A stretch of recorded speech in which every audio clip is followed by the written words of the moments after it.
qui soutient ma casse, il y a mon anaï Ferrego là.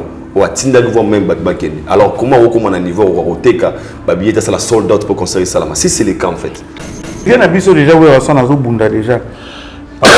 Déjà Londres, zo bunda déjà qu'on voyageait quand même à Guinée-Beta, Afrique du Sud et tout. Félicitations à lui, il y a zo bunda même. Pendant que tout vieux coup tazo bunda ata tout moi liboso moi likolo par libanda par rapport à ta affaire mutasa les vidéos. Donc nous on attend. Bon, comprends, on a vérité, c'est la vérité. On a déjà vérité, on a ça. C'est la vérité. C'est la vérité. Donc, tout le monde a date, ce qui fait pas que à comme bêta na libanda, ok, mais pour l'instant, à part concert répétition, par exemple, ça en États-Unis, pour voir bêta stade de Martyr, à part répétition, tout le monde. Tu as dit répétition, par exemple, répéter en États-Unis, ma quitte, fallait écouter elle comme on battait pour y aller à tout attends, 12. Il y a des gars qui sont là.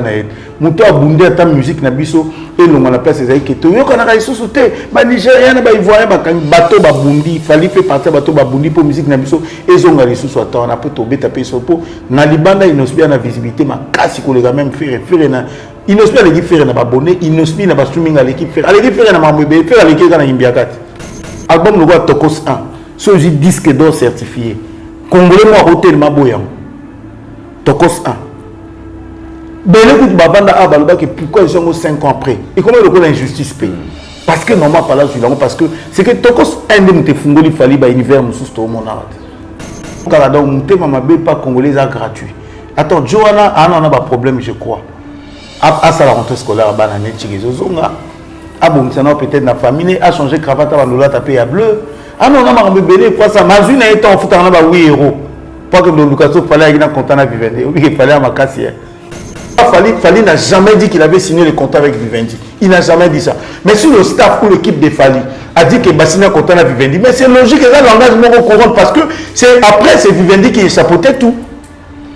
Pour venir Vivendi a posté la page, il a remercié que 2 artistes. Je remercie mes 2 invités, Barbara plus Fali Poupa. Vivendi a posté la page, il a remercié à Bango. Mais ce qui est vrai. Il y a parce que dans la langage professionnel, Jésus Noël Chèque qui dit j'ai sélectionné Bikiton côté chaud parce que Fali a été déjà sélectionné par Vivendi. Pourquoi Jésus Noël Chèque n'a pas cité Alobi Combo et Agence T? Parce que c'est Vivendi. Parce qu'on se rend compte que professionnellement, on a ça à Bongo. Nous la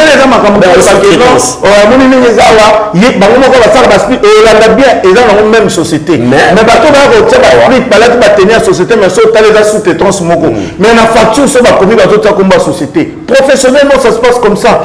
C'est le seul ministère d'État de Martin avec beaucoup de problèmes. Au bas de la vidéo, il y a eu personne avant la salle vidéo, vient soutenir Petit Nazate, mais tout a basta de te bétamir. Qui a soutenu Fali dans le stade? Personne. Kaba Warrior. Il y a un Warrior, fan, la famille. Fali, le Congo l'aime pas, banana, collègue Naya Moussala, Tina Batuto, on l'aime pas au Congo. Force Naïzara qui le gars est plus aimé. Force Naïzara dans la armée, c'est-à-dire à Tonga déjà. Elle bloque famille. Je vais juste demander les Wabo, Tika la focus. Vous avez un artiste qui vous honore, vous avez un artiste qui a un programme belé ou un belé. Ce qui est là, Bamikouse,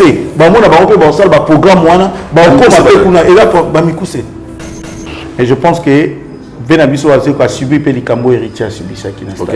C'est-à-dire que quand tu veux faire un truc pareil, spectacle à Minen est bon. Côté li qui a battu même bibelobi li qui a moto moto décevoir c'était côté kokoya voilà ou taper attaquer li qui va vivre bazar banine et tout au moins on avait vu le résultat après et tout yépé pareil nga ko tuna loba encore ce qui total moto à kena vietina souketa Fabrigas. Je me demande comment vit à côté li qui a Fabrigas pendant moi ba batu nyonso yo moi na stade de Martyr kasi bangonde ba fan ya Fabrigas le là a tout natala na ba fan ebele to mukie ba fan na Fabrigas na culture ba sangana ki nde bango ba na stade. C'est un peu dans tout notre la spiritas n'a pas cultivé. La spiritas té. Villageois n'a pas cultivé. Donc viens quand il s'est pendant que non, à te liga na Fabrigas n'a pas villageois belleté. Donc viens en ça parce que quelque part viens pas négliger qui promotion en stade. Matraquage les équipes vont monter, promotion stade les équipes vont monter. Fallait écouter na ba warrior belé. Il y a pas un artiste à Betty stade ou na salle promotion ou à Fallait. Tu auras vu ce tout qui. Il n'y a pas un artiste ou un bêtiste de matière à salir promotion fallait à Salaki. Azate papa.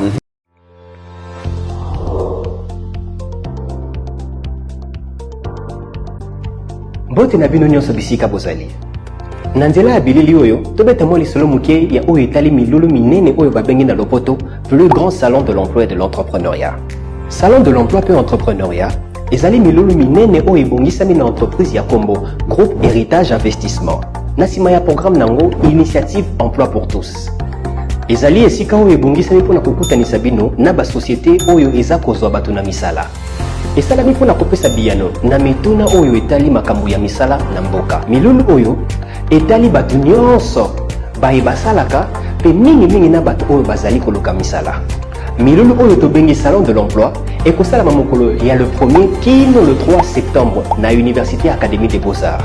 Mpona kozwa biyano oyo etali salon de l'emploi pe ya entrepreneuriat, bokoki kokomela biso na nzela ya Facebook, TikTok, Twitter pe Instagram. Toko benga biso na numéro oyo ezali kobima na se etando ike na bino. Initiative Emploi pour tous, libaku malamu mpona biso nyonso.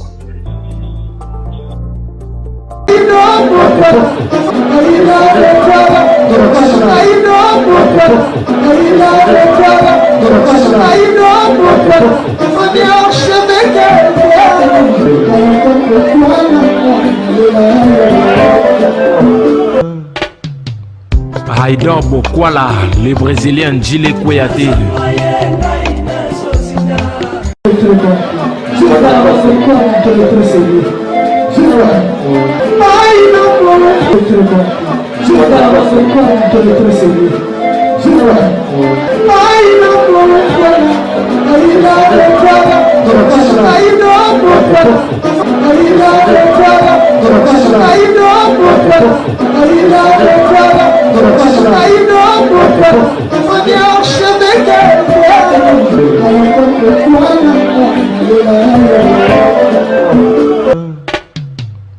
Haïdor Bokwala. Voilà, bienvenue chez Haïdor Show, fidèles internautes, vous qui nous suivez de partout à travers le monde. Bonjour et bonsoir à l'heure à laquelle vous nous captez. Vous êtes à la biso dans 4 coins du monde. Surtout vous avez scotché et connecté dans 4 émissions de Haïdor Show, une émission qui est présentée par le vôtre Haïdor Yapembe, du coup on a certifié. Derrière la caméra il s'appelle Ken Américain et nous sommes assistés de Jordi Fitir. Nous avons commencé l'émission de Bino, Haïdor Show. Avant de commencer cette émission, on va d'abord un grand merci à tous nos abonnés et de nos abonnés. On va s'abonner à Haïdor Média Télévision et puis on va s'abonner à chaque fois que tu as vidéo en ligne. Tout le monde aura une réaction à Bino, une suggestion, une remarque, un commentaire. Il y a un salle un grand merci encore une fois comme ça notre sponsor officiel Régel Coupe Investing de M. Pichun Zola Nibaku. L'homme à la Mondele, big salam to you. M. Pichun Zola Nibaku, l'homme à la Mondele. Moussala Ponayo. Le 1er au 3 septembre, en Académie des Beaux-Arts, Héritage Investissement, c'est une chance, il y a aucun de tenter, chance pour nous changer vie. Donc, on a $5, on va assister à un plus grand salon d'emploi et de l'entrepreneuriat. Et puis, on a $10, 3 jours, $5 jour, mon cordon de 8h à 17h. Oui, on a CV, il y a bien, tout pour un CVT, nous avons posé à Moussala parce que Moussala, c'est un cas de BLT, c'est un volontaire aux Moussala. Oui, on a un plus grand salon d'emploi de l'entrepreneuriat, on a l'Académie des Beaux-Arts, les premiers, les 3, avec $5 pour assister à un jour, participer à un jour, mon code $10 pour participer à 3 jours. Vous avez un projet, vous avez un financier, plus de 15 personnes vous allez avoir financier dans un projet. Il y aura plus de 50 sociétés, vous allez avoir sur place, vous pouvez faire des chances. Il y a besoin de Misala, Mukolo, on a trouvé un Misala pour nous tenter chance pour venir changer. Je dis comme ça un grand merci à M. Jojo Alitalia Calzature, quasiment Mouchi, Kalembelembe, Alitalia Calzature, à mon vieux Jojo Alitalia, vraiment merci. Maison de boutique d'habillement qui toque, pour ça, chemise à bien, il y a Italie, soulier à bien, il y a marque à Italie. Ok, bon, on a Alitalia Calzature, il y a Kouloup, Nangaï Jojo. À l'Italie, nous suit parler depuis qu'il y a pour toujours comme ça avec Ken Américain au fond là comme ça nous dirons bonjour et welcome à notre invité d'aujourd'hui, ingénieur Alex Mboma. Ingénieur Alex, bonjour. Bonjour Haïdor, Bokwala, Haïdor TV. Certifié. Certifié, toujours. Je vous rappelle Pembe. T'es certifié. Certifié. On est bani. Merci pour pour qu'on dise ma certification. Et on a ton dimanche, moi déjà depuis là. Bah mon micro, bah mon hôtel, bah nous bah bengi un peu trop, bah bien il doit passer à Général Alex parce qu'il y a beaucoup à parler. Ouais, je suis là, j'étais légèrement, qui moi un peu malade, qui n'a moi de rangement, moi dans le beau commun, bah voilà. Ça va, il est qui déjà, donc tous en forme, je suis là. Travail c'est bon? Non, ça va très bien. Bon, c'est comme Golo. T'es bon, moni. Balbo me bimit. Non, non, non, le roi. Moi, le roi, c'est comme Golo. Parce que je me sens ingénieur Alex, c'est bon. Et dépendant de la bisote, dépendant de l'artiste, donc au moment opportun. Et c'est pourquoi tu as comme ça la moins fort. Bande de fond son veille, tout le monde aidor. Son a tourné tes moutons à maman pas tout bien. Niveau à côté de ça dit au là la tête à comment le voir cauchemar nanga na profiter dans le bon émission un mot pour me pas doser dans comment au tala on a eu na téléphone na 5 minutes après sonner tala téléphone comme sonner na bi au caïdo puis on a un biboyer donc ça dit des pas ta maman pas mais aïdo donc il y a un moment que je pas le choix d'ailleurs je profite aussi na plateau pour le bac il y a toujours un cours d'appel avec Mike Lokamba. Donc je crois que lobby déjà. Demain après-demain, donc Mike Lokamba avec cours d'appel les Osonga, na Pessimbo Tena, Mano Manocha, Mano Manocha, Azad administratrice Nanga. Pour l'année, oui, Azad administratrice Nanga. Donc il y a des pénézo les gars. Dans le rôle, j'ai formé un manager. Manager c'est trop dur, mais Azad dans la côté administration, ils ont qui à moi, Mano, il faut faire ça, il faut faire ça. Dans le rôle, Mano Lubaki, Yangas comme Mano Manocha. Voilà, donc, puis na pesi mote na maman tété déterré. Na pesi mote na mère na biso na maman alingando boire comme on a été. Na boire qui est déjà tout. Na boire déjà. Voilà, donc na pesi mote na mère sur la guerre. C'est un avis. Na Blue Monique depuis Canada, na maman Chantal Bomolo, na pesi mote na maman Judith, ma maman et na batunya so balinganga, na pesi mote na Zinga Niaou, donc garçon relax, n'a pas essayé de depuis Irlande, et puis n'a pas essayé de Batutu. TikTok, on dirait Nicolo deuxième ok. Non, mais déjà, c'est ce que je dis aux gens. TikTok, n'a pas de problème. Mais je demande à ne s'abonner car à signaler. TikTok, on a une voiture et cette bactérie belé. Tout le temps, dans des ordres. Donc, on va bloquer en gros, 24 heures, on va bloquer 3 jours. Parce que chaque fois, on a ça la live, on a bandiga à boyer. Pour bando signaler. Donc, on a évité pourquoi. Mais TikTok, et ça, je demande à tout le monde de s'abonner à TikTok, Mboma Alex, parce que live. Et ça, dans TikTok, et ça d'ailleurs, on a posté une vidéo parce que dans TikTok, on a un ça ressource l'actualité et l'information. Rapidement, il y a Félix Wazé qui va se produire le 12. Il y a moi dans le stade des Martyrs. Mais si je me souviens bien, avant le concert de Wazé, nous avons une émission où Azapé Moro est très bien. C'est parmi tes événements. Au Loban, on a le roman au Robi. Et nous sommes sûrs et convaincus que Wazé on peut savoir ce résultat bien. Alors après, de voir tout ça, c'est que c'est passé dans le stade des Martyrs, analyse 2 années, Cyril et les concerts. Bon, analyse, on a des côtés, on a dévolé. Artistiquement, je pense que Malbaran, donc j'étais sûr, trop sûr, qu'il vient après ce résultat bien. On a vu le spectacle, on a écouté les sons, on a vu, tout était bien, c'était extraordinaire. Donc, extraordinaire. Ouais. Okay. Artistiquement, voilà, je parle en tant qu'ingénieur, son spectacle et tout c'était extraordinaire. Maintenant, surtout Bitoya, on a mis dans la Congolais, que non, bon, vieux va répondre comme tout le monde s'attend. Na moni vidéo mongo au batbaolo baké non via Milobé qui déjà en avance que Azor Obita stade pour na plainter. Azar vieux nanga mais moto lo bapo na to aider pe bandeko mususu o ba oya après to tia ba on erreur té. Donc on le batté que na Obita stade pour na plainter. Ce qu'il faut Obita stade pour na plainter c'est quoi? Fallait pas faire A pour na stade de Matin à 80 000 places. Déjà quand un artiste Azor pour na quoi Obita na salle eza na ba place belé le 80 000 places ka ebi ka na popularité a ebi que moi ya beta na stade du 20 000 zate moi beta na showbiz zate moi beta na imike zate pour battre balike belé on va pour faire na stade de Martyr. Donc moi je pense que na ndenge na ata Michael Jackson s'il fait un concert le gars stade de Martyr et Salimpia ka bakolo belango que Michael Jackson a Salimpia. Parce que je pense que quand tu choisis une grande salle, donc tu as en mesure et auto de sa place. Parce que au comme en Balamoro, dans la grande salle, tu as une salle où l'équipe au comme dans la salle. Dans le Congo, on n'a pas 80 000 places, la salle les ébélés dans Kinshasa. mais ce qu'on poni 80 place que via Ebaki qui a autant d'issango. D'ailleurs, on a moni émission à Souko à l'objet qu'il y avait déjà plus de 60 000 billets vendus, je sais pas, 30 000, quelque chose comme ça, voilà. Donc il était trop sûr. Bon, je sais pas qu'est-ce qui s'est passé pour qu'il va répondre, il va répondre, mais en gros, moi je dirais félicitations à Vieux. Est-ce que pensez-vous qu'il était prêt à affronter ce stade dans un moment? Je pense qu'il était super prêt. Super prêt. Parce que là, nous sommes en train de parler d'un grand oisé, quoi. On ne parle pas d'un artiste qui vient à peine de commencer. Il vient Bandi depuis qu'il a eu des tubes Webini Sabiso na Congo. Étant que Miyaka, il allait jouer. En fait, dans la carrière, en soi, du début, il place à ça. Comme est à Stade de Martyr, je pense que pour lui, et ACV, c'est une très bonne chose. Mais sauf que maintenant, c'est surtout dans l'hôtel à ce qu'on a basangé qu'il devait avoir un tube moko dans le marché, toi, un album où il est cartonné, toi, un peu, bon, peut-être de ce côté-là, on dirait que le peut-être que vieux, par là, nana, noa, zélana, noa, ça, la bandie, moi, simba, non. S'il a pensé que c'était le moment pour lui, il y a Robeta par rapport à Batout, tout Bayana, Bango, Masanae, Bato, Baza, Bango, Génération, Moro, Beta. Pourquoi pas Beta? Moi, je pense que c'est super. Après, il a joué, et puis ben voilà.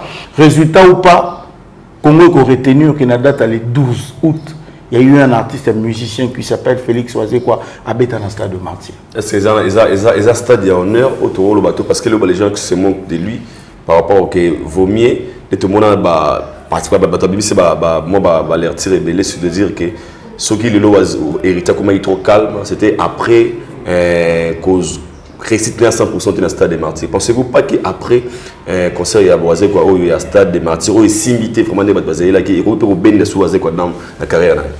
Mon gars dans le contraire ça les maman la pub. Et c'est vieux si ba lever les bon dans mon fungo na pas nenga faux ou na nenga bien mais c'est lui qui bénéficie. Par exemple, mutumo bo sex tape et bien na nenga faute. Mais ce que mono ça va perdre ça dit basi ba mo lingue gout. Ça dit ils ont normalement sex tape et bien na nenga faute. Bien. Il y a un lobby ils ont na nenga faux mais si ko ils ont qui pèse moi comme aujourd'hui ils ont na nenga faux bien na nenga faute. On a lancé un avis à ça le mot vite Fabio sur le terrain parce que c'est tout le monde qui parle de lui. Et là, on a peu cet exemple moi. Moi, on a salé l'examen d'État plusieurs fois. Oui ou non, à comment la 6e fois l'examen d'État. Tu vois, ce qui est important. À ta tigale que vous avez battu, on a 6e, on a bêté, on a bêté, on a 6 fois, on a bêté, mais comment la 6e. Ils ont un rapport comme tu vois. Donc, moi, je dis, vieux, à Bétis Stade de Martyr, ils ont mérité pour au bêta. Mais non, quand le belé, façon ba le belé na nenga mabeto na nenga bien, biso na comité na biso kenda bongo. YouTube yo on est kenda. Mais moi je pense que vieux il faut s'accrocher pe l'actualité. Mon niveau ils sont mon pause arabe ba fingi Ebola. Et comment le ba Ebola comprendre que Ebola ngo za na insulte, eza na injure, mais eza na succès to azu comment wa la tiango bobenga nga vie Ebola e bendi. Et là on ba musu ya wana sala ke vena biso umela na actualité. Donc ngana le bakor voisin quoi, vena nga vieux yo to kenana akanango te donc pendant la minute ba page tout waze ko waze ko piaka na ça asa la kutu nzemu vieux sala nzemu ngo pesa titre na ngom piaka yo mona ka ba komolo balinga bon o pesa na kubu na côté la vie na parler lo osolia donc voilà hein osolia maintenant le bat donc profiter de l'actualité au point ils allaient qui péter avant vieux taper tout na moni pe promotion danger via ça tout ça même mission je parle de ça na moni matraquage vraiment des produits des sponsoring bon franchement moi je ne sais pas bah il faut pas que vieux ça n'andé na mon amam ça difficile ça compliqué na des mots idété et vieux comme bébé c'est rouge mais so ya mona qui bleu bon lui bossa la vote avec son ngamo wazi qu'on a 36 personnes à côté dans bino aux 10 tout ça la vote ngamo wazi quoi 36 personnes banal ba poni que ça rouge yé mon fatombo musa pas ba wazi quoi ça parmi les 10 à tout le monde mais 36 personnes au bazar tatiné ba boy na ba dans la gagner. Donc c'est pour dire que via ça a peu compliqué, je sais pas, il a voulu faire des choses comme ça, ben voilà le résultat. Je pense que quelque part aussi Azupé Balession Belé, je pense qu'Aza toujours artiste musicien et s'il était Makamozana ne Belé mais pendant bazo pour la minute tu es awazé quoi. Eh stade awazé que bomi actualité fait. Ah. Oh. Yo za muta internet. Tena koka moi. Na biso stade awazé quoi. Na minute et bomi actualité fait. Et quand il n'est pas comme actualité, tu as un trophée pour faire l'actualité, tu as le bateau, tu as double trophée, mais côté de l'actualité, tu as un stade de francophonie, dans la minute au stade, il y a fait un abysso. Malgré chèque, bon, malgré l'équipe. Malgré le chèque, c'est la popularité en fait. Voilà, donc malgré Asali. À ça lui plein de peut-être dans ça même pas un quart il y a problème té mais moi actualité on a mon kéri wana ça va combien ben moi j'ai vu ce 100% Je sais pas, je n'étais pas au stade. Je n'étais pas au stade, c'est difficile, un peu sa pourcentage par rapport à l'image de la Monipo. Oui, image à caméra, comme il s'en est belé, tout comme. Mais Mike avec 4%. Combien? 4%. Mike. Ben, ça n'engage que lui, mais c'est quand même la méchanceté, le combattant. Tes pourcentages, non, donc ça dit moi Mike n'a pas ça la France. Ah donc ça dit que moi à méchant. Moi ça n'a pas méchant, ça c'est la méchanceté. Moi je saurais pas dire pourcentage parce que je n'étais pas au stade donc Nathalie on a TV, la téléphone et tout, ça sera difficile. Pour ceux qui disent que Azaki dessus, en fait va abandonner qui pas toi c'est là qui monte ma. Les autres les soins en prendre pour les autres, ceux qui au bêta concert, faut compter d'abord dans la fan buzz na. Parce que le discours des Wasseko a été, il a pensé qu'il Barbara Zala et le V Quadra et les autres, et voire même, la Surabagi a posé un message, il a fallu pour pas, pour le mot d'ordre, pour que Bawaria Baya Baton du Célèbre. Là déjà, non, le mot là, il fallait n'arrêter Mambo, parce qu'on ne va pas dire qu'il fallait abandonner. Non, non. Il fallait dans tout tien, notre parent de Thérèse. Et je pense que Benabiso a subi Pélicambo héritier a subi ça qui n'a pas.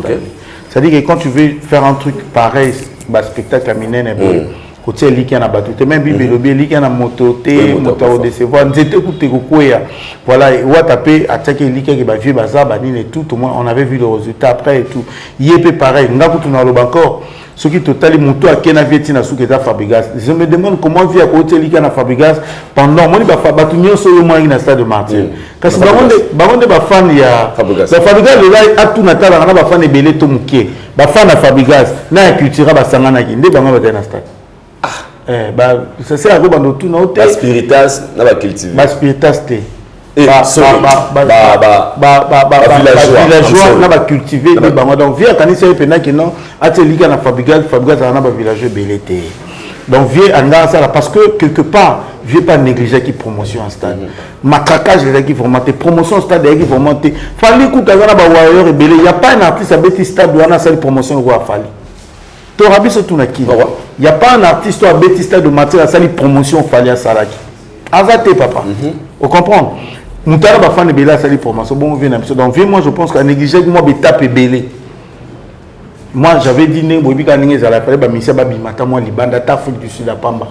Ata Côte d'Ivoire quand Babimi Baki Maki Kuna Bakbaye Baki Bazate Bana Maki ba promotion zo sala makoto ezo kendeke zongi baye ba ko yamba bango na nini bana matete batie baka bayambi bango tout ça ça fait partie parce que stade tous on le relaté et dès que le mot ka bon moi je sais pas ton ami qui vient vraiment compliqué mais je pense qu'il avait négligé beaucoup de points au Ngaki Bakisa en plus dans stade douana.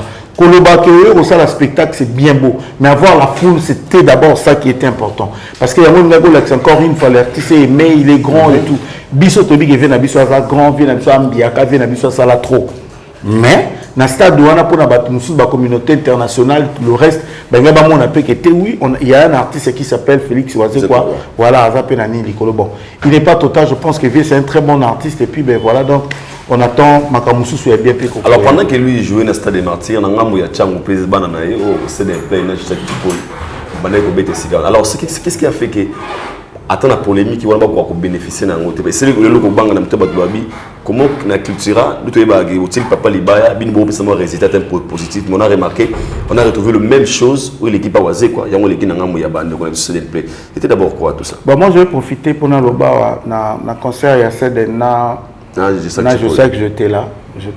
Baba Yonde me pose un instrument il paraît selon les bon j'étais là oui ngam na même qu'un instrument parce que c'est le producteur était non producteur papa Nazua ngam na même qu'un instrument c'est j'étais contacté pour na salle à concert en fait bien sûr que c'était à la dernière minute ngana vie na ngawaze ko on a un confrère na via EB et tout mais j'avais compris qu'à un moment on a eu un voyage via a changé qui va directif et tout ben voilà c'était normal parce que na Oumeli quand même Libanda j'étais plus dans l'organisation il fallait qu'il mais dans ma dernière minute on a eu Bassed m'a contacté j'ai compris que Bassed un peu ba frère nanga je sais frère nanga et vieux n'a pas on a moyen il avait déjà contacté les gens au foyer ça mais c'est d'un combien à niveau mon famille so je appelle moi à 2h du matin ba bengi on a parlé c'est qu'il y a un problème faut ça quelque chose si quoi autant ba bengo na 2h au là mais kuna était les arrêter c'est que yo comme pena terminé donc so ça quelque chose c'était mon boulot maintenant on a appel à Bassed je me suis dit c'est des frères na rotika bangote Donc il fallait la main dans la pâte. Nathalie qui avait contacté d'autres personnes. Puis il avait des moyens. Mais côté il fallait beaucoup.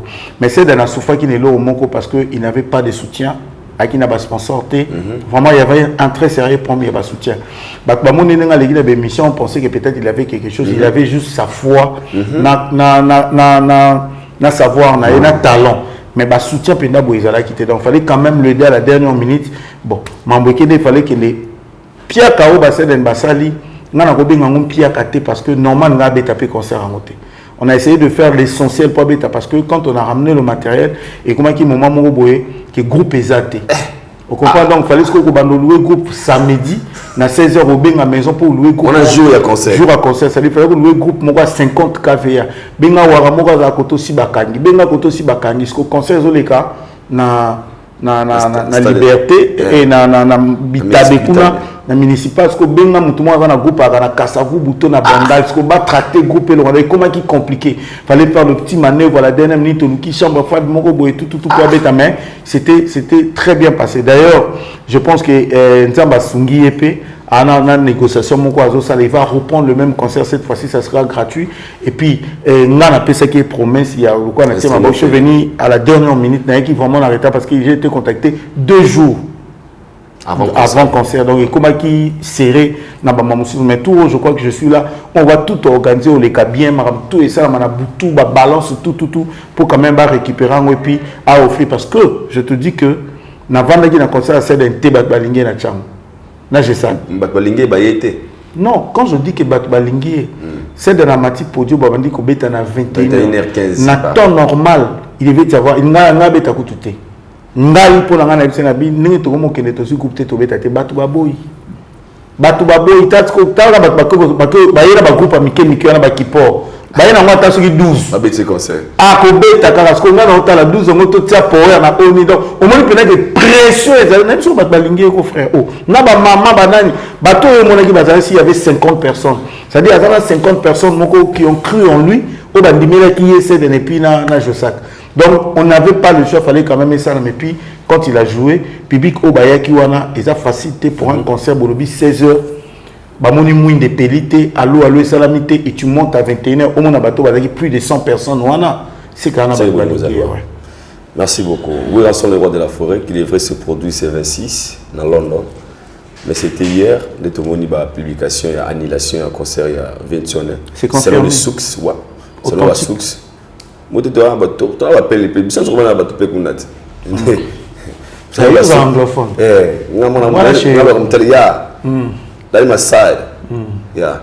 Selon le Soux, concert à Ouera, ils ont annulé. Suite, il y a des billets qui ont été singularité.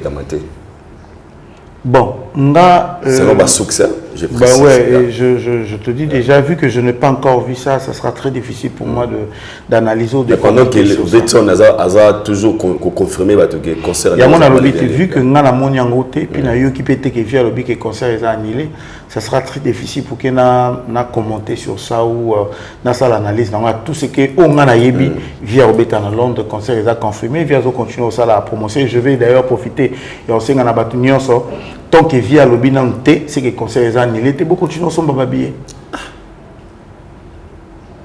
Mais via l'obité, parce que c'est la seule personne où il faut concert est annulé. Les gens morts. Il y a des contrats dans bateau. Il y a des fois posté dans la page que concert est annulé. C'est pour ça qu'il y a l'obité. Bateau va lobby on a concert annulé dans banane. Donc moi je pense que je vais demander à ma fanatique à venir biso Werason, il y a Wenge musique à maison mère il y a Wenge tout. N'importe peut faire ça la vidéo ba goulois pour que nous soutenir vieux. Tant que vieux mon gars postant moté, tant que vieux mon gars l'obité concert annulé donc bon continuer pour que nous sommes pas billet. Parce que le est que là-bas si c'est le cas ne pas oublier que pour billet te kamete tandis que veut en soir qui soutient ma casse il y a mon ana ferrego là ou atinda nouveau même backen alors comment on a niveau au teka billet ça la sold out pour conserver ça là si c'est le cas en fait tout va émission pour ngobe c'est bon so faire moi ngabet dans Londres tanga ba ah tout la question et ça des mots parce que question ça dit exact que vieux toko le batte que vieux azoki soutien fait il a fait mtanga ça que babier te kama babier o te kama pona wera ye moko pour faire ye mo patation nga ngabet dans Londres batanga ba pour en dire tout va s'emballer dans ma francophonie au stade ça c'est le passé on a kin Voilà qui, voilà ce qu'en Angleterre, en plus encore pays anglophone. Déjà, dans en Angleterre, il y a une communauté congolais. Les fanatiques sont divisés. Il y a des Gaulois et des Warriors. Les Warriors, c'est Bélo, les Gaulois. Il y a des salles pays anglophone, en Angleterre. Il faut que les fans des Africains, les au poids. Si ceux qui ont un Gaulois, tu penses que même Ferremo soit concerne l'Angleterre pour les Gaulois, bah 5%. Donc ça dit soutien est vieux vient à biso ngia masuki bat ba tourne dans la stade na salon ils en ennuyé mo parce que ils ont même oué rason ils ont oué musique à maison mère azana poids azana ba fan kolikana faire encore moins vient au déjà ko beta kuna en Angleterre donc faire lelo fait je dis ils ont oué rat faire azana moi na eso lelo faire via qui faire point dans stade moi je ne vois pas le mal qui fait répé azon c'est là censé rater un peu poids pour nous beta na pour na concert en Angleterre c'est la famille Wenge toutefois et là problème te mais ko kanisa ke pour na faire ça qui vidéo levé fallait te ka billet il faut na koyeba na yemo ko faire ce ka te concert en Angleterre est-ce que ba Gaulois ka bango ba ko somba pe billet ba tondi c'est ça le problème à suivre hôtel on va bonne chance bleu on est tout la musique le on a Congo qui sur le plan international et ça la biso et vient na biso déjà ouais ça na zo bunda déjà déjà Londres, Bunda déjà qu'on voyageait quand même avec nos bêtas à l'Afrique du Sud et tout. Félicitations à lui, il y a Bunda même. Pendant que tout, vieux coup à Bunda, à moi liboso, moi licolo par libanda par rapport à ta affaire et les vidéos. Donc nous on attend. Bon, comprends nous. Quand on a la vérité, c'est la vérité. On a déjà vérité, on a ça. C'est la vérité. La vérité, donc, tout le monde a date, ce qui fait pas que a commis Kobeta na Libanda, ok, mais pour l'instant, à part concert, répétition, par exemple, en États-Unis, pour voir Kobeta stade de Martyr, à part répétition, tout le monde. Tu as dit répétition, par exemple, répéter en États-Unis, Makit, il y a dit répétition, par exemple, ça va côté qui Makit pour le concert le 24. À part Rwanda, il n'y a pas encore une date où tu as dit que fait Ratia ou que Kobeta.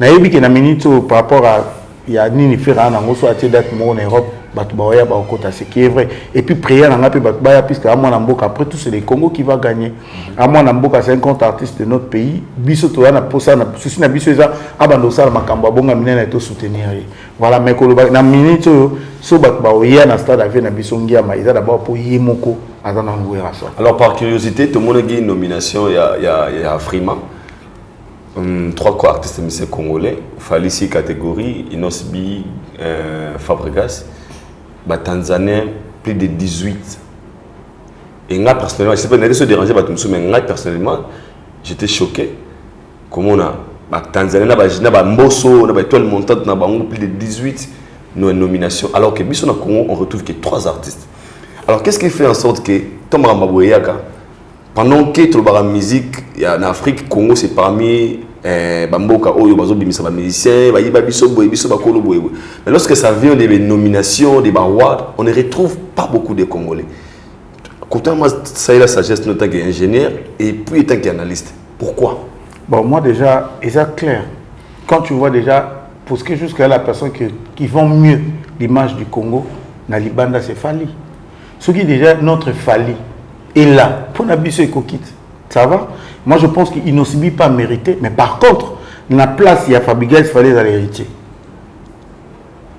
Il y a habité Fabrigas à quel Bougani. En nominé. Nanini. La place, il y a Fabrigas, il fallait besoin d'héritier. Parce que l'élo, surtout le Moli Fali, il il mérite héritier des fois. Parce que les bateaux, quand ils ont pour la musique, ils ont tout. Et le bateau, il y a des bons. Parce qu'on a mis des montées puisqu'à ces deux ans, bazana bango 300 tourno babanga bazana pour oyer bisanga batumusu baya balobi fallait faire repas à nominer pour dire ba congolais to miko ça pour ba makele le toyo qui a francophonie dans le stade nominer wala nomination fallait sauter ba nomination azui et ça normal et puis juste voilà dynastie 1 et beti nulle part et l'autre côté pouf to lali to la muki stade moko boye beti suki peka na Congo nanani nde ya wana banya ba nomination je crois que babanda osala ngo banda l'année passée, je crois, et puis ben voilà, donc l'année passée, Ferre n'était pas encore tous, il a peut-être tout, tout le monde a dit sauf Ferre, on a peut-être à Zalapé nominé, mais je pense qu'il y a une place à Fabrigas, il fallait aller héritier. Et puis moi, je pense aussi qu'on soit déjà Inosbi, il mérite. fallait que tu aies les camarades bateau pour y aller à tout ça là. Attends vu 12. Y aller à tout ça là. Muto abundé ta musique na biso et l'on la place ezali que to yo kana ka isusu te ba Nigérien ba Ivoirien ba bateau ba bundi fallait faire partir bateau ba bundi pour musique na biso ezonga lisusu ata on a peut tomber taper sur po na libanda inosbia na visibilité ma kasi ko le même faire na inosbia le faire na ba abonné inosbia na ba streaming à l'équipe faire na mambe faire à l'équipe kana imbiakat na kikala c'est la vérité te c'est la vérité pourquoi n'y va nominalité nan mais pas nominé na nini bazo nominé bato bas international frère oui ça frère stade de Mathieu Zawad ah on quand c'était faire la bête ça dit faire azana mambo belé non ba na mabete ça dit ndeko na biso azana mambo belé oh il faut ça la peut cotiser na ba place internationale wana likolo na le talent faire azana talent faire ba une très bonne équipe avec lui ba manager ba kota ba place wana pour ba ça dit ba négocier ba place ça c'est négoce frère. Et là, il y a des gens qui ont dit que ba booster ba page na azana na mambo belé ya kosala inosbi ya sala ba featuring na ba artiste il y a moi minene belé inosbi akena na ba festival minene visibilité makasi ateka déjà image à Congo bien moi na ozo mona leki na biso wana akenda na baba ni c'est dit to ko ba na niveau international après fali to zamba moko inosbi pour niveau international inosbi a même l'avance que les gawata faire écoute robeta li solo n'était pas continuer en tête faire la minute à la communautaire tobeta masolo entre biso ba congolais discuter zonga mais tozo zela sikoyo na simanango lokola faut bandima on ne pas non pour qu'il libanda merci lokola faire à la muki communautairement tozo beta lo ba faire azonga presque tobeta le pe masolo na ba frima pour na sikoyo tobeta faire na frima ata yo mo asiki wana na ebite bo beriti ba lobani ba tu bana ba album en succès héritier zo voyage zo kenda zo kendo beta kazongi toye tobeti l'histoire a fait arrêter quand même. Avant artiste n'ambition monene a zongi dans le game, ben voilà donc on attend voir ce qu'il va faire. Mais je pense qu'Inosbi mérite la place parce que grand pote na bango, yaya na bango, koko na bango, noga koko pai. Falit koko pai. Même quand on vient Congo, Kobuka na te koko pai. Tel publication ba komi ba biso ko zala gite ba musicien Nigeria, ne ba Nigeria ba nyoko la biso. Ne musique concept na c'était par rapport à quoi? Ne musique est autant on ndenge nini. Non, c'est logique frère. Ne musique est coupé de couper décaler soit place ça aux idées te pour de truc. Avec les artistes congolais bazar na kata Congo. Non parce que les Andéni, ba Nigeria ba ko s'imposer, ils ont commencé leur musique depuis. Mais si ça bondait pas chez nous parce que avec une musique na bango. Mais les Nigérians ont compris ba sali afrobeat. C'est-à-dire que la musique na bango na ghetto inége ba pandia ba s'adapter. C'est-à-dire ba s'intégrer ba s'adapter na technologie na kilelo et puis côté partout on a DJ na fête non ba DJ ba congolais monter kaka hey baby anglais na lobano c'est-à-dire au tali chaîne na ba français mais musique ba zotaka ya ba nigérien parce que ba bima ki ne loko moko ba s'adapter ne loko moko bo et puis ben voilà et que simbi siko il fallait ba fali moko bo ba pe ba talanger ba itila ba noko ba okena ngo bo fali patie muto na koti sauf que seul abondi na bango tout le lo ba pisquare to lo bela bango to lo ba karaté basila le lo soko zui Davido aza suminga zala kité asila de lo sozi ba tout face au fali ba kenda na ba place belé basila mais fallait azaka fallait pi aotia mutu yango mona ngeza likamsiko ya lingwele donc ngai na oloba na ya koloba ndeti nini na opesa merci na noko wana yana ko mobenga fali koko pai nana mandefa pembe buka na tena koko pai. Alors ce que ton banga expose ou la sanga qui a grandeur a fallu par rapport à ce qu'il fait pour bonir le Nigeria mais son nation sosko awana katika ya biso na Congo après jeu de la francophonie je pense qu'au tali moi des émissions les na bosolo na politique où il y a un débat entre deux messieurs la cravate rouge au moko j'ai oublié peut-être son nom Mike a bien comme on a bossé qui dit qu'il fallait créer une autorité par des mensonges. On va faire croire à Nabatouké. Il va avoir une révélation sur les disques d'or. Et puis, à quel moment très loin, c'était hier, on a fait une vidéo, on a fait une émission, on a fait une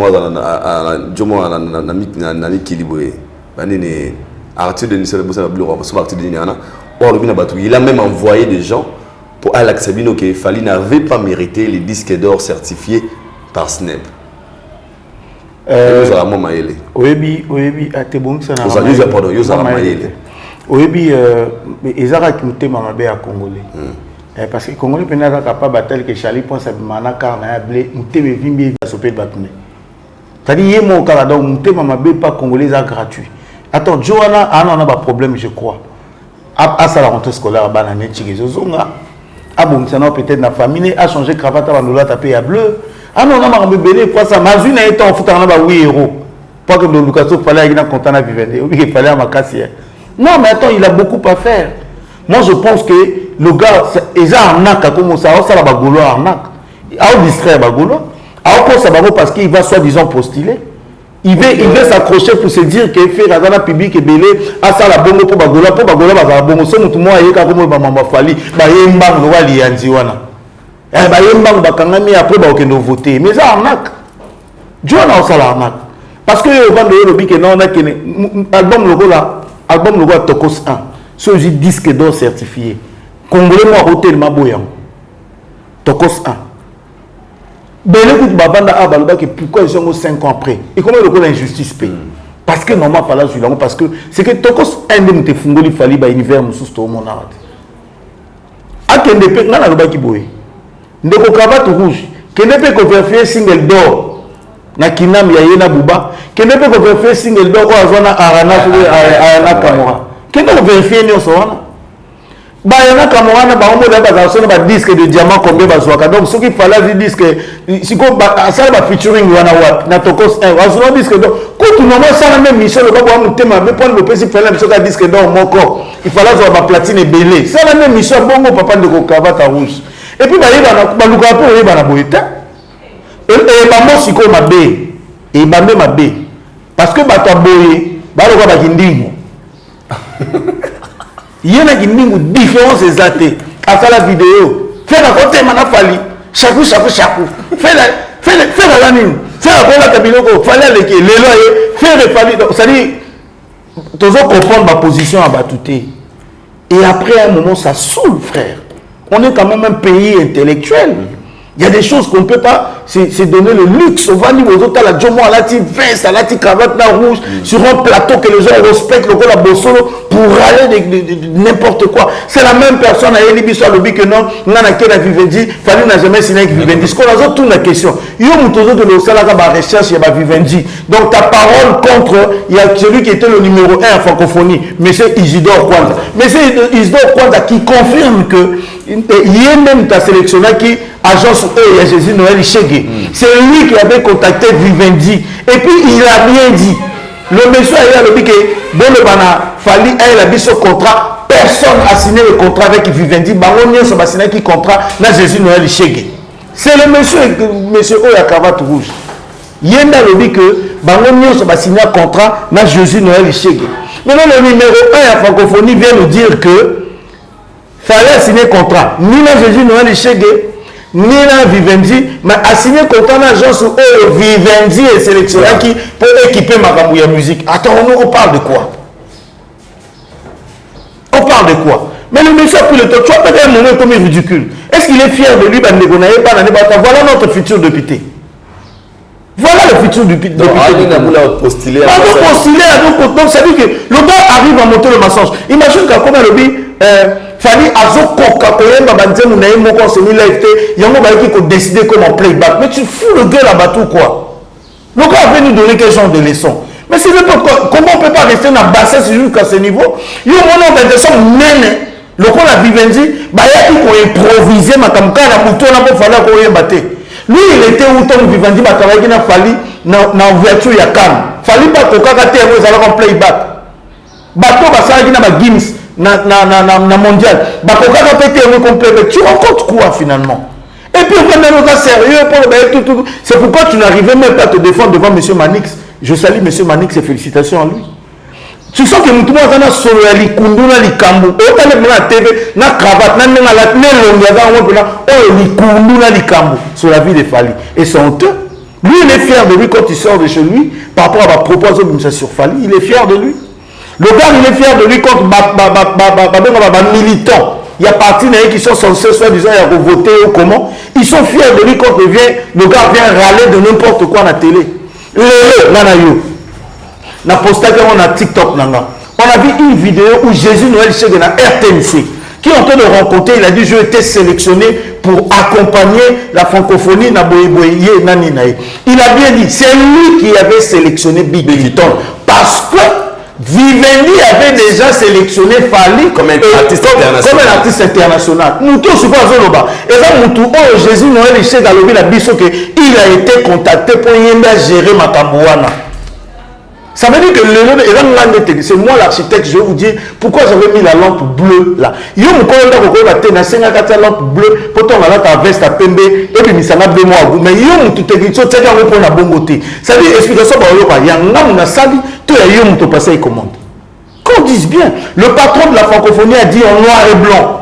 Il a confirmé que Fali n'a pas signé avec nous, la communauté nationale, ni avec Vivendi, mais il a signé avec une agence. Où Vivendi, d'ailleurs, c'est simple. Surtout que Patana Maloba, il y a M. Isidore.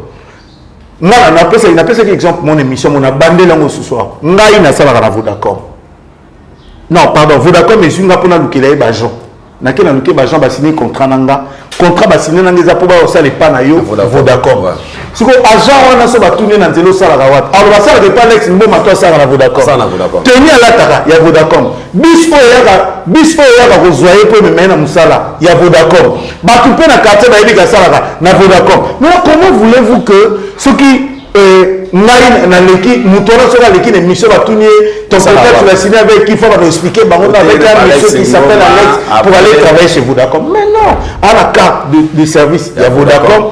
Azana Makamunyoso, il y a Vodacom, Batutu Bayebi Kassala na Vodacom. C'est ce qui s'est passé avec Vivendi. C'est tout. D'ailleurs, c'est pas Fali. Fali n'a jamais dit qu'il avait signé le contrat avec Vivendi. Il n'a jamais dit ça. Mais si le staff ou l'équipe de Fali a dit qu'il a signé un contrat avec Vivendi, mais c'est logique que ça l'engagement courant parce que c'est après c'est Vivendi qui chapeautait tout. Pour venir Vivendi a posté la page, il a remercié que deux artistes. Je remercie mes deux invités, Barbara plus Fali Poupa. Vivendi a posté la page, il a remercié Bango. Mais le truc est vrai. Il y a dans la langage professionnel. Jésus Noël Chege qui dit, j'ai sélectionné Big Hilton côté chaud parce que Fali a été déjà sélectionné par Vivendi.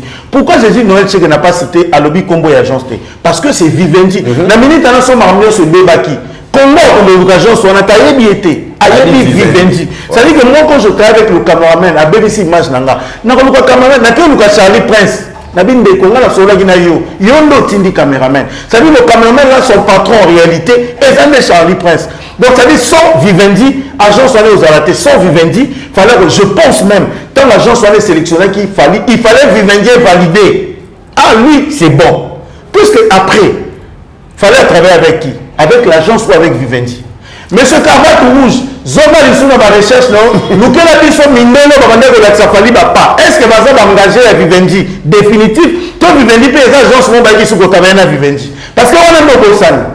Donc quand on a vu l'équipe qui était avec Vivendi au stade, elle va Mindelo, Baza,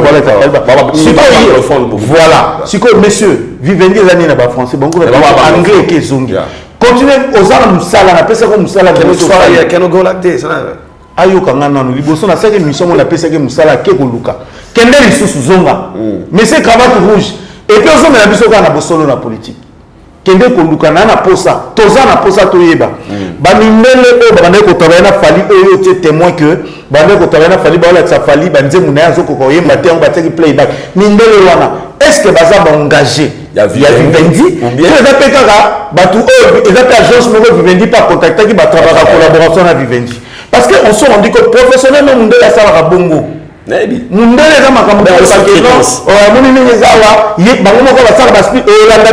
à la même société. Mais la facture, ça va commis dans société. Professionnellement, ça se passe comme ça. Mais bon, où est le mal et le valise? Ce qui m'a équipe, il a fallu que le contrat va signer avec Vivendi. Non, c'est clair. Et puis, quand l'équipe de Fali encore de se communiquer, c'est avec des Congolais. Normalement, s'il faut faire le rapport, c'est à Vivendi de faire le rapport. Vivendi n'a pas compte à rendre dans la communauté d'organisation. Oh, il va signer qui contrat avec Vivendi. Vivendi n'a pas la vie. Et puis, je vous dis, rien ne vous dit que même la technicien peut-être dans la lumière, ils appellent qu'à sous-traitance, qui n'a Vivendi. Mais les Marocains sectionné, ils appellent qu'à sous-traitance. Mais la baronne, son mutation représenté, Vivendi. C'est pourquoi tu as vu Jésus Noël Chege qui dit C'est moi qui avais sélectionné Bill Clinton parce que Fally a été déjà sélectionné à niveau international par Vivendi.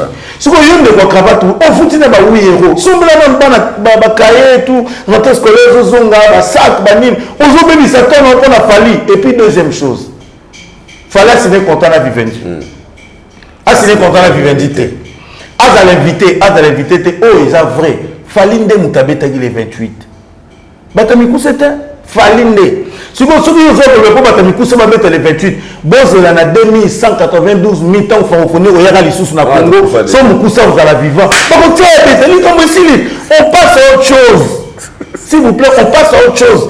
Fally a bêti déjà et si yende a bêtaki. Problème c'est quoi les amis? Alors qu'est-ce qui dérange les gens aujourd'hui au Batelemi les Gambou, il y a contrat parce que selon la dire dans lobby, fallait créer son autorité par des mensonges. Il veut faire croire aux gens pour donner un commentaire. Et comme il y a tout ça, est-ce qu'il y a des choses qu'il fallait faire aujourd'hui? Vous allez baser dans le Kuta. Et ça distraction. Oui, bien. Le Kuta a fallu que bateau ba yemaki met des jours wana na stade. Na son ya bandele ba yina libane bando yo kanete to kaka mais de le Kuta ya mwana. C'est que le Kuta a fallu que ton abetaki le Kuta a fallu ça playlist na répertoire abetaki jour wana na stade. Et ça fait maintenant on linga fallu.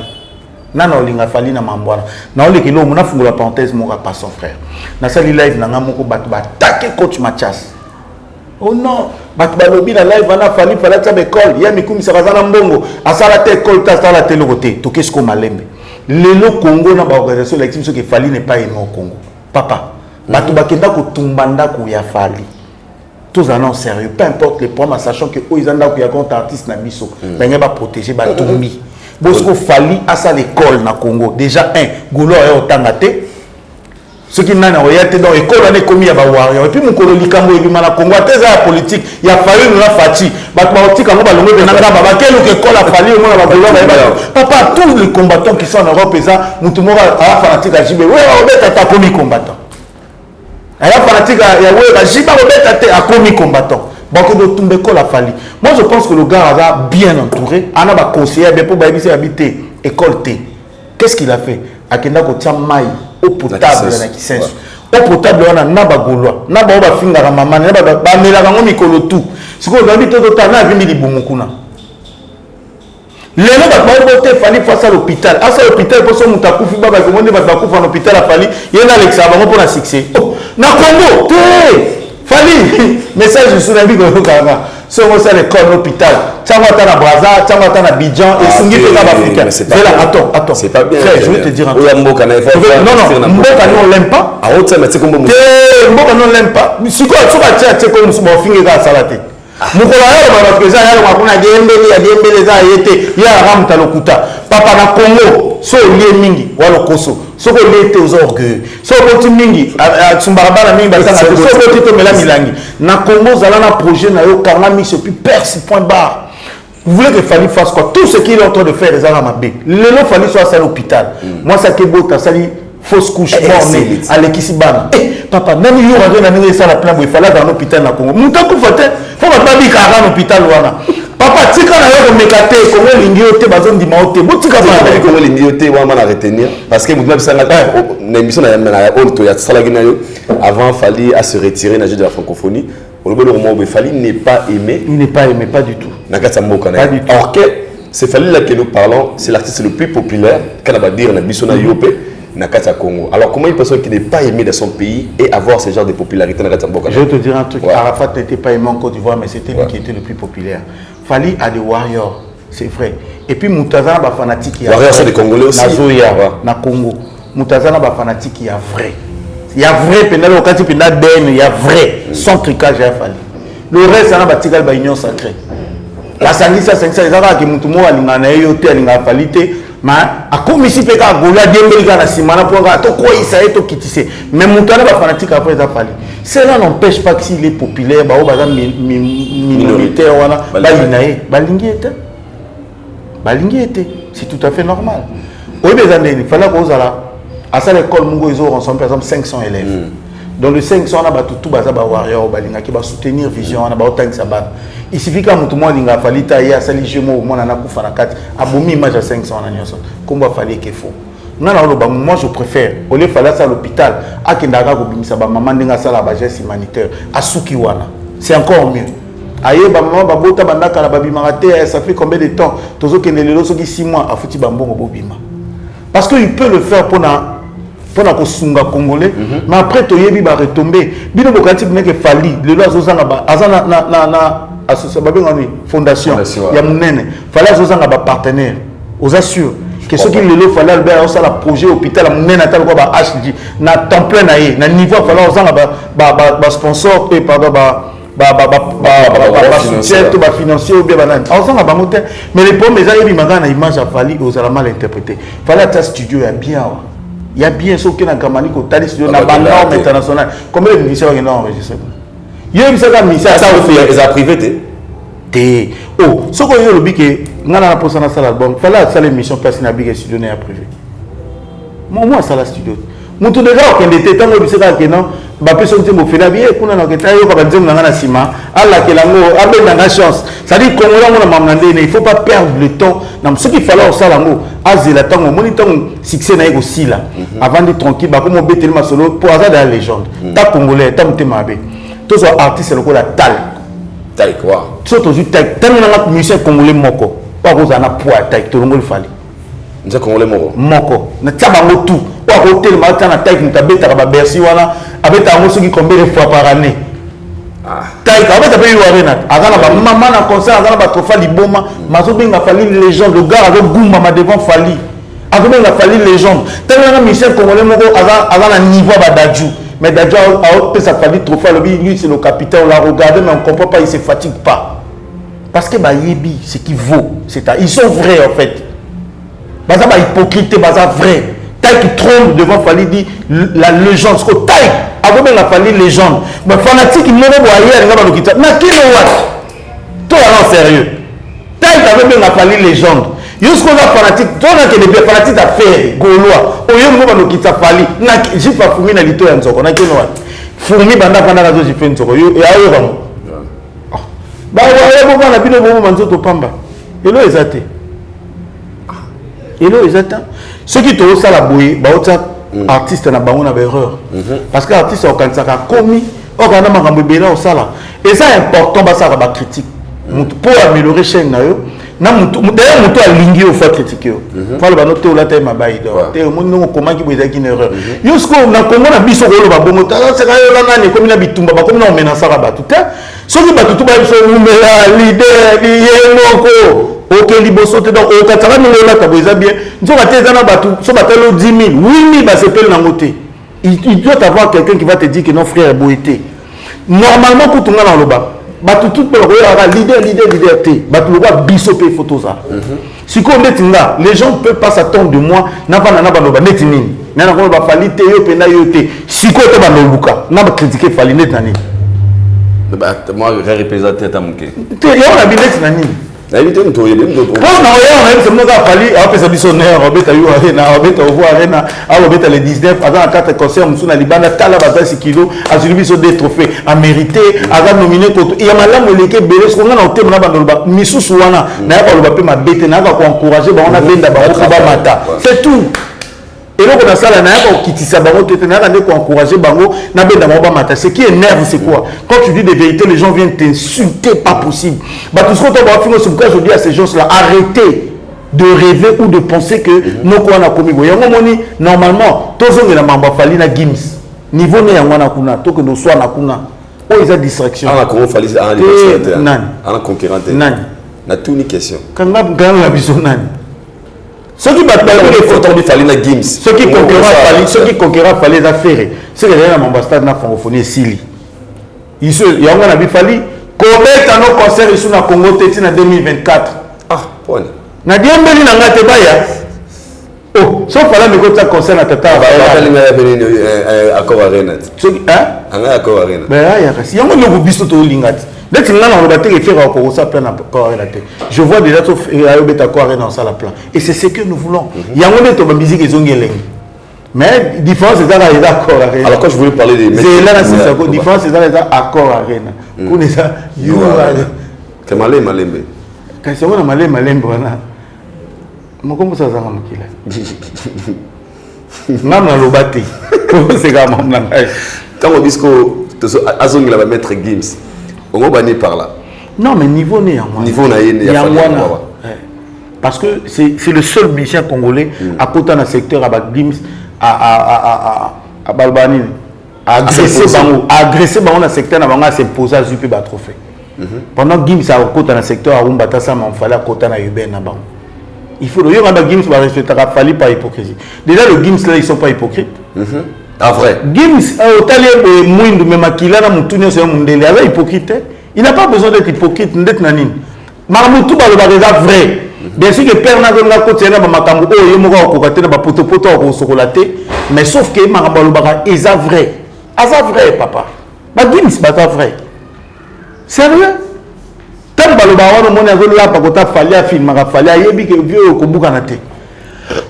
Et ça bongo. Donc ça veut dire que tout tika moi d'ailleurs je profite pendant le balaba warrior. Ça ne sert à rien de discuter comme matin. Arrêtez ça s'il vous plaît. Nazo balikamo 1000 fois tina ba live na le warrior arrêtez ça. Botika ba gola ba potana na bango bazo bundana na ba programme bana mamebela au sala. Et le moi moi za kwa chako fa mela na ba soya ba poto avimba za no mieux to pas comme pita bolo da problème. Yo mona na za pita bolo donc ozo luka ko ngo sele ba régime za ta yo zo mono donc ça veut dire ba warrior botika ba débat boya et ça la bien été besoin d'examen à ça la boke ne voter yaya. Bon que nous voter yaya, bon on dit ça you arena, bon payer la billet, bon tellement na quoi venir te bato ba osala ba na débat ba ne loko osala te. Obi ngana matin na live moko. So moko bi Toto Alex ya ko lo bateke yoga na seke ko abi Toto Alex ko lo bateke to le bela mamote to le bela mote pour ani il faut to le bela mote to za solution pour faire à ça. Oh ba pas bon na bango. Et le bon na bi bon to liate. To boite bon isike biso ka soso mo lamba mo sema na supermarché to na onza kapela oh papa to boy ça dit ba warrior bon discuter te vous savez moi na maïlo ça l'examen azonga ko tanga polo bien na mamosa o ba père ba beta dame na santé te ba père ba sala raté ko pesa ka dame so assisi distraction mère zemi dame assisi di TV pe na ndako raté akuna tanta la TVT dame dans les yeux sera Amélie Mai Amélie Agene distraction mère zemi dame distraction mère zemi moi rabana ba olanda na tik bakenda te mais muto asalaka ana temps wana ya obeta dame te tant obeta dame ana bureau soka zongi aga fatigué à sokoli aller il faut là la pour faire la 5 heures à sa voiture dans un bus avec nous ça c'est ça la différence c'est que font les Gaulois dans les médias parce qu'ils n'ont rien à faire bana date le côté ils n'ont pas un programme rien du tout ça dit ils ont le temps de jouer de discuter et tout mais pour les Warriors ils n'ont pas ce temps là bah Warriors ils vont jouer le 25 bana concert le 25 bana concert le 8 bazana nini il y a le 19 ah bazo na festival au soka nini fallait on va faire dans l'élo un pour en Côte d'Ivoire voilà bazana comment on appelle bazana na ba nomination oh il faut fallait rafler bazana ba trophée fallait outi ko il faut ba sepela bazana ma mobile ils n'ont pas le temps botika ko pesa bande ko na temps on discuter après ça na tina te quoi Nathalie publication mo na Facebook au balo sur la rivalité ba même so musique ba kina biso na fait Franco na Taboulay ba na biso na We're ensemble na JB Piana mais la cage a fallu bah Fali na plusieurs artistes elle a dit commentaire moi on a c'est wana balobi la personne qui peut faire ça si c'est pas un warrior c'est Gaza Moutouté est-ce que vous partagez même avis na bato babi que Fali c'est parmi les artistes ou azana ba rival et belé tandis que na ba série à ba concurrence tous des OK Fali était avec Fer et des agis normalement alors yo partagez même avis na bato wana ba Fali na case na ba musicien belé ba adversaire na comment tout dans son partagé mais pendant je le dis plusieurs fois Fali a un adversaire belé mon côté d'ailleurs Fer a adversaire à Falité photo le moment on a tout l'éloté tous il a pété ta comme les sous après Azalaki mais les deux adversaires à Falité alors l'adversaire à Falité tinani de tinani ne moto tika na blague na aventure Fer adversaire à Falité nani bango ndenge bazawana na mito Falinde azana ba adversaire belé effectivement to ko ba lotanga ba mission moko mona bina bango nyonso ba contre Fali OK parce qu'on a beau inatanga mais yo yebi ki basé belé contre Fali c'est le seul musicien Nabi c'est le seul musicien bêta stade de Martin avec beaucoup de problèmes au bat basana ba vidéo mutalati kaguna lichata bi mama bomba moi non ndako talo royé soyez na stade il y a eu personne avant la salle vidéo bo biso vie mon groupe na soutenir petit nazate mais total basta de te bêta bien Qui a soutenu Fali dans le stade? Personne. Kaba Warrior. Il y a un Warrior, un fan, un famille. Fali, le Congo l'aime pas. Banana, ba collègue n'a Moussala. Tina, tout on l'aime pas au Congo. Force n'a pas que le gars est plus aimé. Force n'a pas que l'armée, c'est-à-dire à Tonga déjà. Elle bloque famille. Elle va me tourner avec lui, il faut qu'il s'achète Charlie Prince. Au quoi il s'est net nani. Nous avons un plateau bien, chaîne et la caméra, chaise, au courrier, capé sa groupe. Yo, au quoi il s'est net nani. Pour faire les gens à luquer na ndenge tout et s'imiter. Il y a un abandon le vélo moué. Bah tout faut pas comprendre que na minute oyo bah comme ils sont taqué bah warrior. Parce qu'ils ont tout fait. Bah ça le tout oyo na masolo pour faire tomber quelqu'un. Bah bandi na ye bah landeli carrière bah okokate. Bah continue na famille bana bah okokate. Bah bundi sina passion oyo abota et moi na boisa bah koki karate. Bah que bundi so asala ka boy ezala que na ba fan virtuel à cause d'un stade de Marty plein langage échangé. À quoi robeta concert yé comme ta ba trophée. À quoi ça la beauté yé comme ta sélectionné yé pe mutana na kacha cher pour le ba mission congolais tout. Bah koki te ce que comme na ba warrior. Ba warrior faut ba ki ba warrior a vrai bazar mukie. OK. Ça dit na ebele wana ba warrior bazar. Mingi bazar ba warrior a vrai. Même le diable, le fait qu'à Nzambe est à côté de l'église. Satan a côté à ça l'église. Plein de personnes mais Satan. C'est une façon sur le combat Jésus, Jésus, mais en réalité, Satan a dans la makam. C'est ce qui se passe là. C'est pas parce que tu as vu quelqu'un porte le nom de warrior ou a-t-il une photo et a fallu d'avoir. Warrior, il faut faire très attention. Il faut voir vrai. Vrai, c'est qu'ils font pour l'artiste.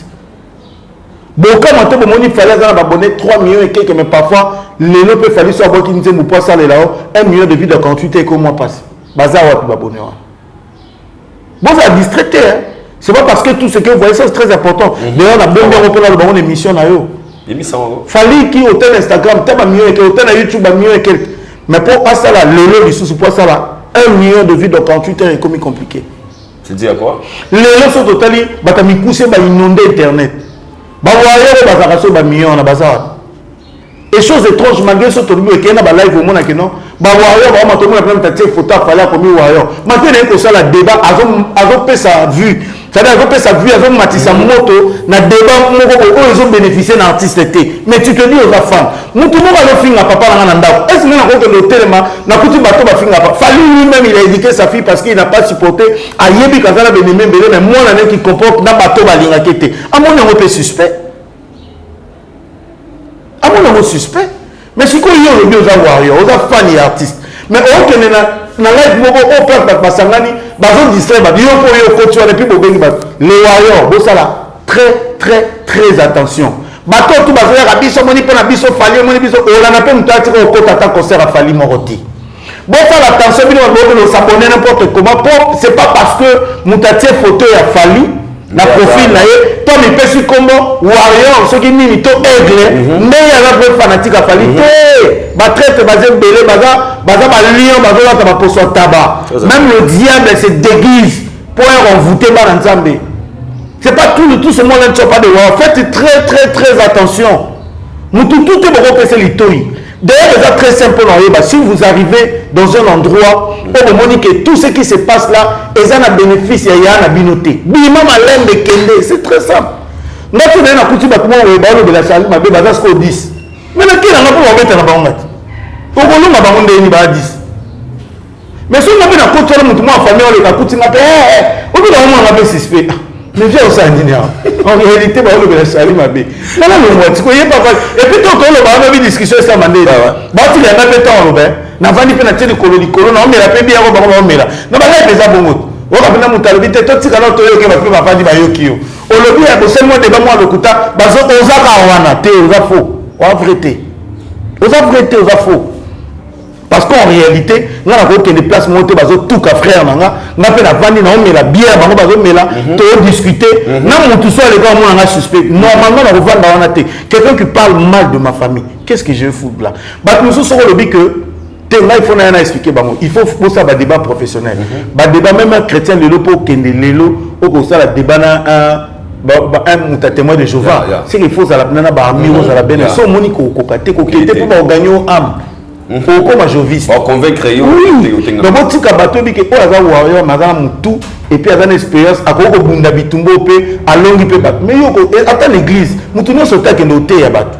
bébé spirituel bazar ah non on explique que tu es un mot au pays na ko zonga à son église ba ange ko batinda ba ba ya ba pengo na ba zonga lo la thématique tu comprends donc ma c'est pour dire que c'est pas tout ce monde là bazar ba warrior. Moi je vais juste demander les wabo tika la focus na oyo boza na ngona o bolinga. Vous avez un artiste qui vous honore, vous avez un artiste qui a un programme belé ou a un belé. Ce qui lelo ba mikuse ba mona ba ope ba sala ba programme wana ba ko ba pe kuna et là ba mikuse ba Mike Lokamba bata mikuse ata mikuse ba Charlie Prince bata mikuse hein bana ni sous Ken Piana bata mikuse ba je vois na ba je na misel ngana bi bata mikuse donc tant bata mikuse pe babandi au sala bongo ndito ko mobeta masona maintenant minute exacte bo se distraire obeta masona ba ondeni voilà quoi You Arena fallait pour pas comment ça se noce déjà parce que Ming Balobi on dirait bon pour beta mo karate bo ça que c'est un grand événement aux akalaming était à Wanakata obi nauti ko ba tout à l'heure fallait à ça la mamna ba professionnel tout le monde a vu surtout dans stade de Marty quand on a lancé qui un moment c'est le rôle là mais tant on ça la matraquage ba benga il y a promotion on a vu ce qu'il a fait donc je pense que You Arena et qui est bien puisque ba billet des jeux qui a sorti depuis la 40 000 places depuis et puis tant aussi il va bâtir 3 000 places on nous a pris que tu as 50 billets 50 billets parce que depuis Congo ils allaient Congo c'est le premier artiste congolais à jouer affiche à Thiers na ya You Arena atiango na Champs-Élysées. Donc ça veut dire que déjà ils ont qui bien ce qu'on pour na bateau c'est vraiment on dirait l'alité You Arena les en novembre le 25. Donc je pense qu'il fallait il y a tout un programme où ils en a un matakage tant ba banda ici ba attaquer siko promotion il y a Boyani ne au banda bientôt ba mais entre-temps nous encourageons seulement aux gens ba kende ko somba ba billet parce que comme aussi là faites vos commandes ba billet parce que c'est presque à la fin. Et puis fallait là à l'aise lelo so qui n'a pas You Arena mon ani na bleu en etre la muke. Il y a mon muto azo que nous compte ba chiffre on a terre qui disent que dans so kaninte kasi muto yo mon akazo qui disent que dans te yene mutako beta premier congolais so que no beta na You Arena 43 000 places et puis azo te ka billet en ligne et ça peut tricage te. Donc fallait le kola à sa carrière na mensonge. Normalement il faut que ba You Arena on est simba te pour kuna mensonge za la te. Kuna te police fungola la porte pour ba ko to fele za la te. Kuna za le somba billet yaka. Siko yo mutaka ba ta rouge. Je faire comprendre qu'il fallait à baser carrière na ba mensonge ba ko kangelo ku to ko type prison parce que ma mamozo ça le besoin maîtriser te. Ce qui fallait à baser carrière na mensonge. Kuna même tout to na ko vérifier est-ce que Muto a populaire, est-ce que Muto a mérité ma toté. C'est le seul et le premier congolais où azobeta na You Arena na la plus grande salle d'Europe. Ils a fallu wana. Kuna tricage les a raté. Billet les autres comme kende pe au salle ba recherche. Ça va na ati de en na bino na bokende bo sala ba recherche bo la biso pe ba support ba tala kuta kosi jusque là te kika 20 billets. Ogando kiyo. Alors lelo qui tombe dans You Arena Mamour la musinga quand les gens parlent de Muto Akosara Muto Asalaboy. On a vu un artiste musicien congolais Levé Quadra qui nous avait promis qui sera le premier artiste musicien congolais qui a se produit dans la You Arena avec confirmation dans la plateau émission. Mais net toujours qu'il dirait fallait qu'il sera le premier artiste musicien congolais. Alors pourquoi battu na Cameroun ba zo tombo na ngoli ko makasité on dirait bato chomo kara so avec bête fallait et cela montre aussi l'injustice de l'artiste envers les autres. Il y a c'est ça. Moni mangola hotel na mutaliboma e ba reza hotel. Nata mutaliboma. Amoni mangola zupe na libanga ayebi ke atiki ba mangola nyonso amoni ga mutaliboma zo la mangola reza hotel. Mutali aliboma. Mayebi ba mangola nyonso na nzete. C'est la mi reza hotel. Et puis c'est quoi le tango aliépé. Maliboma sans conscience. Liboma sans conscience mais devant mangola hotel ayebi ke da mangola hotel. C'est fort hein. Fali siko wana nde siko fali esaline esalaki na kofi vient na biso mopao mais na fali zo sa pour fali aza mangola hôtel fali azo benda ndinja ta ndinja nga kufa na 2 minutes mais le ko za mangola te fa ko ela na mangola pa kofi fali siko aza mangola hôtel c'est tout à fait d'ailleurs tout ya fali ceux qui ne za ka po aza fali pour ceux qui fali te mto beta liso na ngwazata mutenga lo belango azata ba passa la album qui parle de ça. Il y a un côté d'internet, au monde où na ya o fali o pour anika eza fali pour ça na succès pour eza fali ba ko ça ba te vient na biso mo pao a bete su na You Arena te po akoko te ka ba billet te comme contrat c'est ça bongo eza bongo eza combattant certificat mamane za sous te eza bongo Si qu'on Fali c'est maintenu parce que le gars va chiffrer ça que l'hôtel il est en train de vendre le billet. Donc on a mis son cravate à rouge.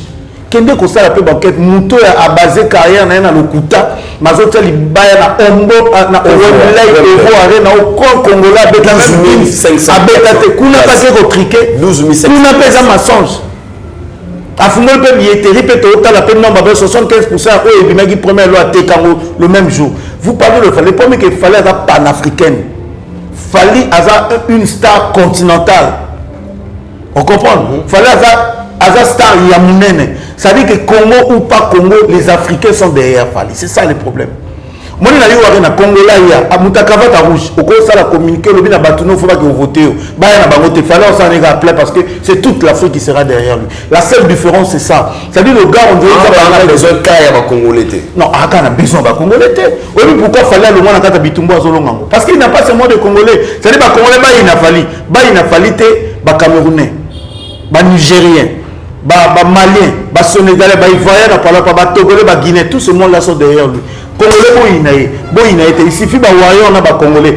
Sangani, on a Wayon, il y a monde. Non, on a France, on a Belgique. Et si il n'a pas besoin de cravate à rouge. On a dit que les propos sont tenus dans le couteau, et puis c'est ridicule. Le couteau, c'est dans la plateforme, le politique pour le baba, le couteau. Maintenant, qui est en train de mentir? Nous tout le monde va baser carrière dans le couteau, mais signé ça auquel Congolais. Bon, il y a baser carrière dans le solo. Pour aller dans le temps, attaquant rien dans les 22 000 places. Donc, il fallait accord rien. Il y a comme baser carrière dans le couteau. Avec accord rien, tout le monde a arrivé. Combattant le beaucoup de qui était dans le Zika. Mais il y a un concert à Sali plein. Il y a un problème avec une cravate à rouge. En fait, il y a son pour la militant qui nous voter, il y a son pour la partie. Je ne sais pas, on va arnaquer battu. On va ça les escroqueries. On va ça les arnaquer les Congolais. C'est pas possible. Tu viens mentir dans la télé. On va mentir devant la caméra. Tes enfants te regardent, ta famille te regarde. Mais c'est malheureux, tu peux devenir depuis un jour. Tu peux dire tu es journaliste, mais tel propos, c'est malheureux. Nous tous les jours, à base de carrière dans ma sauce, il y a un tablet à corps à le quoi ils ont extraterrestres, aux la planète Terre, nazo apprendre yo. Yo outil la planète Moussous. Mouto yo bika base carrière dans le Kuta. Il y a même tablet à corps arena. Garde les Zika depuis Europe et Europe, depuis France et la France. À part guerre, on a la gendarme et tout, allemand et tout. Garde les Zika, 1000 les bima. Batou bazo côte on a 22 000 places plein. Quand il y a fallu.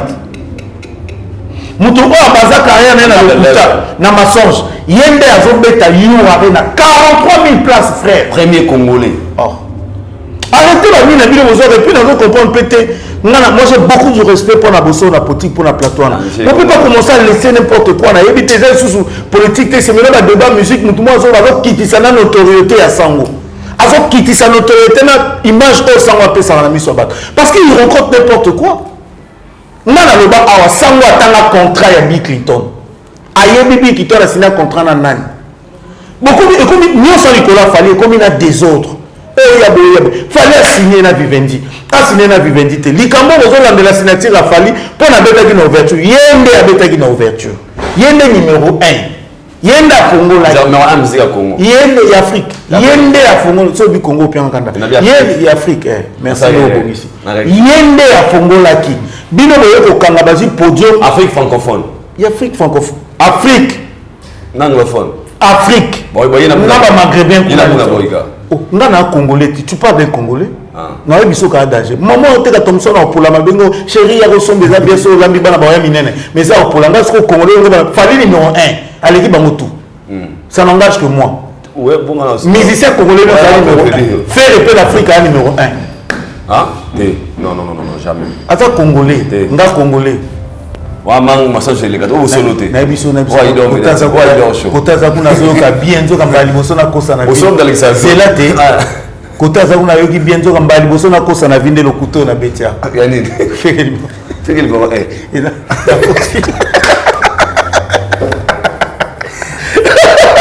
Mais bon c'est là pour le banzan. Mbali boso na kosa na vinde ya ona kosia. De quoi lui ça soit yoki bien kota za kuna té. Ah non, ça c'est pire, mais je sais. Comment on me sent, mais je me souviens ma carte. Quand je n'ai rien voulu. Quel esprit. Zambali misaka. Bagola bo misaka na kosi. Ya la nazali moete. Nous sommes arrivés à la fin de notre émission. Pour toi, votre émission, c'est Inosbi. Il est dans quelle position actuellement? Bon, ce qui est vrai de Gonabiso Pays, Namito Position, ça va monter. Je pense qu'il y a un peu de temps pour prendre raison. Qu'est-ce qui a fait que l'artiste a perdre moi? Je ne sais pas. Je ne sais pas trop, mais je pense qu'il faut travailler à se communiquer, à la communication là et tout. Et je pense que c'est très important. Bon, pour l'instant, on est vraiment monté. Même Fali je pense que Fali il faut abattre il faut rebeller sur le côté travail. On peut s'acouter Fali conseil européen, bien sûr que Nzamba a bénir rien Nzamba tombolé, mais la répétition est la mère de la science. Musique aïe baga ke adversaire baoya gaga bien sûr quand on a trop nous on attend quitter mais plus que Nzamba tombolé, plus que abattre ça peut travailler naé pour que atika opé ça bande ko raison ba luka ba na bi kaza humain a erreur ezanga parce que aza parfait. Oui mais travail ou abandonné ko sala kala na posa bakisa lisusu comme ils sont makasi po nzambe pas zo tombolé lobby travail abandonné ko sala les équipes pour beta par exemple na showbiz mais lelo fallait comme faut ça la travail au beta na yo arena donc faut ba que lelo ba caméra au bazala qui te lobby lelo ba tiami likolo na et donc moi vraiment je veux insister là-dessus ndeko na biso artiste na biso zo ça la fierté ya mboka na biso nous sommes fiers de toi to ko défendre ka parce que ça drapeau ya mboka mais bakisa pour ça la biso sous plaisir ya roleka erreur mauvaise à la tête que bon erreur comme tout le monde fallait que soit telo mo ba otala na bango soit tété même équipe a fallu bon on a ta comme des na ba milieu sur la ligne on dit lendi on dit makamsu bo landa tété fallait ça na posa na bisoté fallait na posa na ngate pour mata fallait na posa azaki na posa na ngate pour comme place ça. Je sais pas ce qu'il a fait mais je pense qu'il s'est battu seul pour arriver là où il est. Biso tozoya kaka kondima ba valeur ne tozoya kaka kondima et puis qu'on encourager pour qu'à continuer. Vous staff il a fallu bino bozana fallait le balanga suka. Donc vous le Mbappé maboko te ba fort nyonso bo tsak pour ça le lobby. Donc multiplier le lot parce que boye ba ke binemio ba taki mi balé lobby le lot ba komi 10. Place où ils allaient qui noir lobby les comme moyindo makasi plus que fallait azomata plus que bino pe musa les comme mingi plus que bayini bazo comme pareil avec l'artiste artistiquement groupe a fallu bato ba kopana les instrumentistes ne kolobate le lobby so sito comme na biso atana beta guitare mo ma beba to ba yoka mais lobby au beta guitare ma beba to ba yoka ba yo biso les amabe moi je pense que guitare au beta qui toko lobby le lo comme nzamba tombo bino bakisa ngo les sous comme les sous qui toko koleka pareil avec Fali. So comme Michael Jackson travaillait de 8h à 22h. Mais il était Michael Jackson. Dans le but de travail, Fali déjà esclave, il travaille parce qu'il est tout le temps à travail. Mais à Baksango, soit ça, on lui sous bien. Na yébité, mais na bika, ce qui est dans la biloko, à zone négligée, moi, ça, répertoire, ils ont nzoto. Musique, il faut qu'on répète. Ils ont la voiture. Ça, les deux ans, ils combattent. Au yébi ko kumba, mais mon expérience, c'est seulement genre, il faut recycler les sous. Donc, à multiplier les sous, avec ça, plus de temps dans le travail, à m'y défendre, à continuer. Ça dit, tout le monde a plus. Et il fallait aller au Sarakala. Merci beaucoup, Génial. Nous sommes arrivés à la fin. La salutation. Je crois que c'est TikTok. Je demande à tout le monde de s'abonner à Mboma Alex na TikTok na ngapo na ba live. Donc on appelle Simbote na batutu. Na bité so sam na bosana ko pesa mbote na bosana ko pesa mbote na mais zwara mbote na kotoza. Merci pe na yo. Merci beaucoup Big Poutou masana ngai aigle chapeaudage de Salé Sikozali, batutu balinga ngai je vous aime aussi. Chris bienvenue mon Congo Serge Diana Firé, on t'a la biso niveau à Paris.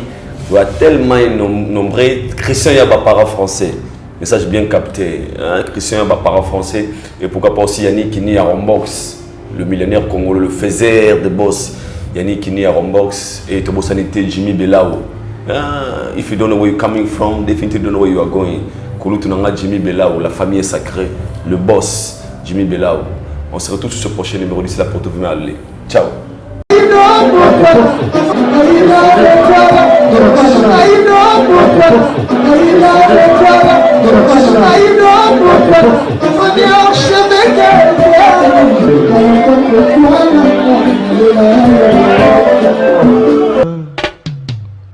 Haïdor Bokwala, le Brésilien Njile Kouyaté.